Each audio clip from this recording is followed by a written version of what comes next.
warbaahinta gudaha dalka Ingiriiska ayaa soo warinaysa in ciyaartoyda kooxda kubadda cagta Manchester United ay hadda doonayaan in macalinka cusub ee nadigaasi sida kumeel gaarka u leelinaya Ole Gunnar Solskjaer uu noqdo macalinka sida joogtada ah u qaban doona kooxda United. Nadiga Manchester United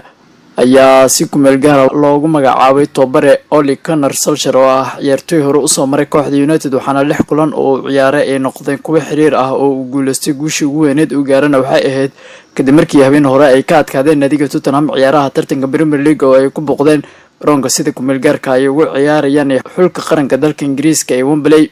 wargeyska Mirror ee kasoo baxa gudaha dalka Ingiriiska maanta oo Talaado ah in Manchester United ciyaartoydooda ay doonayaan in Ole Gunnar Solskjaer uu noqdo macalinka joogtada ah ee kooxdan leelinaya. wararka ayaa intaa waxay ku sii darayaan in xidigii hore kooxda United uu u qalmo maadaama uu ku filnaan karo habka dabeecadda wanaagsan iyo sidoo kale qaabka uu la dhaqmo ciyaartoyda. kulamada ay soo ciyaarteen nadiga United waxay ahaayeen kuwa aad u adag marka la eego kulamada ay hore u soo ciyaareen.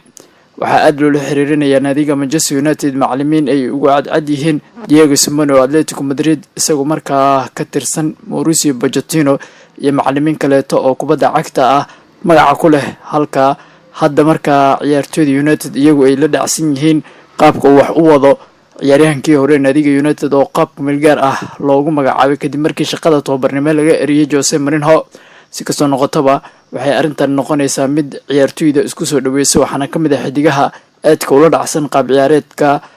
nadiga United Paul Pogba iyo xidiga markaa lagu magacaabo Romelu Lukaku kuwaasoo iyagu markaa u arka macalinkan in uu yahay mid ka mid ah macallimiinta ugu wanaagsan ee United u qalma in uu sii hogaamiyo.